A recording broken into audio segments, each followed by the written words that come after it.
കൂർക്ക കൂർക്ക കൂർക്ക പനിക്കൂർക്കയല്ല കേട്ടോ, നമ്മുടെ ചൈനീസ് പൊട്ടറ്റോ എന്ന് പറയുന്ന കറി വെക്കാൻ പറ്റുന്ന കൂർക്ക. ഇന്ന് ശനിയാഴ്ച ഫുൾ ടൈം ഈ കൂർക്കയുടെ പുറകെയായിരുന്നു. ഉള്ള കൂർക്ക മുഴുവൻ പറിച്ചു. അത്യാവശ്യം നല്ല പണിയായിരുന്നു. ഇത് കൂർക്ക നടുന്നതിനേക്കാൾ ബുദ്ധിമുട്ടാണ് കൂർക്ക പറിക്കുക. കപ്പ പറിക്കാൻ എളുപ്പമാണ്. കപ്പയൊന്ന് ഇളക്കി അതിൻ്റെ തണ്ടയെ പിടിച്ച് വലിച്ചു കഴിഞ്ഞാൽ കപ്പ ഇങ്ങ് വരും. നമുക്കത് കാണാൻ എളുപ്പമായതുകൊണ്ട് കൊണ്ടുവരാൻ എളുപ്പമാണ്.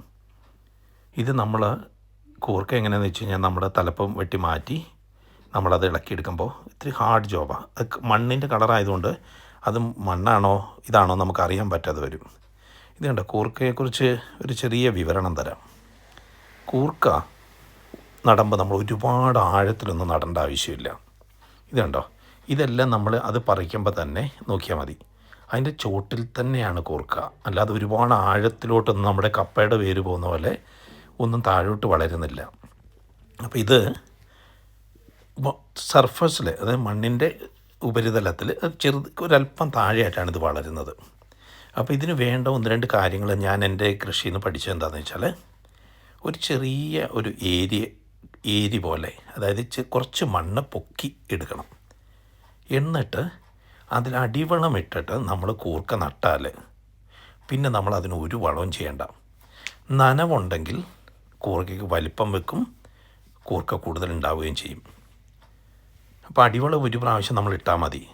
പിന്നെ 3-4 മാസം കാത്തിരിക്കുക, കൂർക്ക പറിക്കുക. That's it. ഇത്രയും എളുപ്പമുള്ളൊരു കൃഷി വേറെ ഇല്ലയെന്ന് എനിക്ക് തോന്നുന്നത്. അതുപോലെ തന്നെ കൂർക്ക, പലരും എന്നോട് ചോദിച്ചു ഈ കൂർക്ക നടുന്നതിൻ്റെ ഒരു വീഡിയോ ഇടാവുമെന്നൊക്കെ എന്നോട് ചോദിച്ചിട്ടുണ്ട്. സമയം കിട്ടിയിട്ടില്ല. ഇത് കണ്ടോ, ഈ കൂർക്കയുടെ തണ്ട് എവിടെയൊക്കെ മണ്ണിൽ മുട്ടിക്കിടക്കുന്നോ അവിടെ നിന്നൊക്കെ കൂർക്ക ഉണ്ടാവും. അപ്പോൾ കാരണവന്മാർ പറയുന്നത് എങ്ങനെയാണെന്ന് വെച്ച് കഴിഞ്ഞാൽ, നമ്മുടെ ഈ കൂർക്കയുടെ തണ്ടിലോട്ട് കുറച്ച് മണ്ണ് വെട്ടിയിടുക എന്നാണ് പറയുക. അപ്പോൾ നമുക്ക് അവിടെയൊക്കെ കൂർക്ക കിട്ടും. അപ്പോൾ ഈ കൂർക്കയുടെ എന്തൊക്കെയാണ് നമ്മൾ നടുക? അപ്പോൾ ഈ കൂർക്കയുടെ നമ്മൾ നടേണ്ട സാധനങ്ങൾ മെയിനായിട്ടത് പറയുന്നത് കൂർക്ക ഇറ്റ്സെൽഫ് അല്ല. ഇത് കണ്ടോ, ഈ തണ്ടില്ലേ, ഈ തണ്ട് ചപ്പറം മുറിച്ചങ്ങ് നട്ടാൽ മതി. അതായത് കൂർക്കത്തല നടുക എന്നാണ് പറയുക. കൂർക്ക നടുക എന്നല്ല പറയുക, കൂർക്കത്തല നടുക.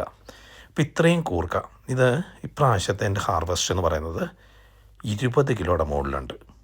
നിങ്ങൾക്ക് അസ്യൂം ചെയ്യാൻ പറ്റുമോ?